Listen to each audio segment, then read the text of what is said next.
किंवा किती पंडित ज्योतिषाकडे जा, किती अनुभवी ज्योतिषाकडे जा आणि त्याने दिलेले उपाय करा. पण ते उपाय केल्यानंतर पण जर तुमचं मन शांत राहत नसेल ना, तर त्या उपायांचा काहीच प्रभाव होत नाही. जसं 4-5 दिवसापूर्वी असं झालं. एक माझे न्यूमरोलॉजीचे क्लायंट आहे, तर ते मला असं म्हणत होते, की "मॅडम मी माझा जो जॉब आहे तो सोडून दिला. तिथलं ॲटमॉस्फिअर त्या जॉबच्या ठिकाणचं चांगलं नव्हतं." मी म्हटलं, "अच्छा ठीक आहे." मग त्यांनी मला विचारलं, की "मला नवीन जॉब कधी मिळेल?"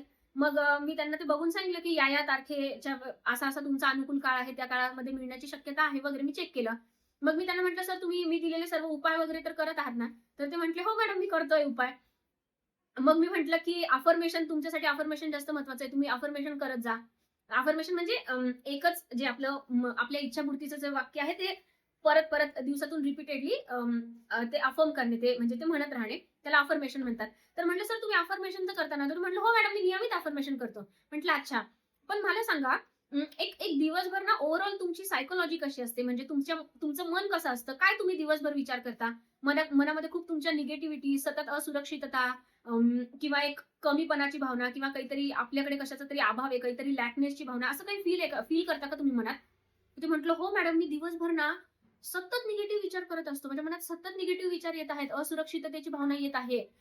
मनामध्ये खूप भीती वाटत आहे, खूप काळजी वाटत आहे, खूप तणाव वाटत आहे."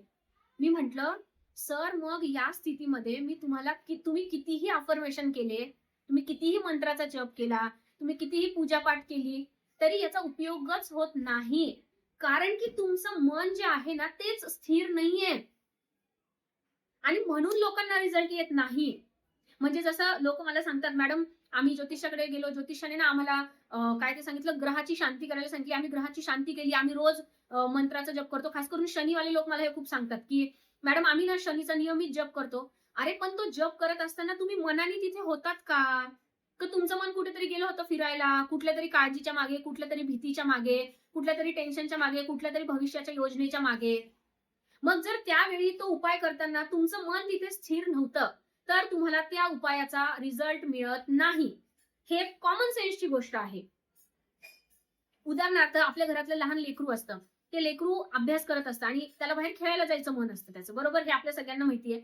लहान लेकरांना बाहेर जाऊन खेळायचं असतं. त्यांना अभ्यासाचा कंटाळा येतो. पण आपण त्यांना मारून मुटकून बसवलं, "ए बस रे आणि चल अर्धा तास तुझा अभ्यास झाला ना, की मगच खेळायला जायचं."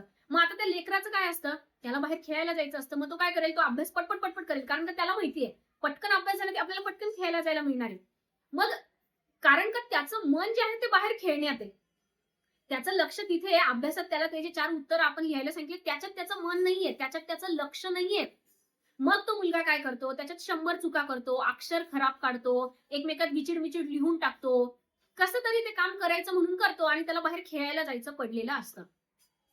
पण आता कारण का ते लहान लेकरू आहे म्हणून ते ॲडजस्ट होण्यासारखं आहे बाबा, की लहान लेकरू आहे, जाऊ द्या, झाली त्याच्याकडनं चूक. पण आपल्यासारख्या मोठ्या माणसाला हे नाही परवडणारं.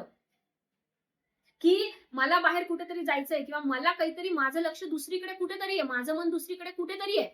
पण आता इथे कारण का आई-वडिलांच्या धाकाने हे काम करायचं म्हणून ते कसं तरी जसं तो लहान लेकरू करतो, तसं कोणत्यातरी ज्योतिषाच्या धाकाने किंवा कुठल्यातरी उपाय पूर्ण होण्याच्या धाकाने जर तुम्ही कुठलाही उपाय करत असताल, पण तसा तो करताना तुमचं मन तिथे नसेल, तो उपाय केल्यावर पण जर तुमच्या मनाला शांतता मिळत नसेल, तुमच्या मनामध्ये सकारात्मकता येत नसेल, तर तुमचे ते 100 उपाय काहीही कामाचे नाहीये. 100 उपाय करा, 200 करा, 500 करा, हजारो रुपये खर्च करा, लाखो रुपये खर्च करा. तो उपाय तुम्हाला रिझल्ट देणार नाही, कारण तुमचं मन त्यावेळी तिथे नव्हतं. हे लक्षात येतंय आणि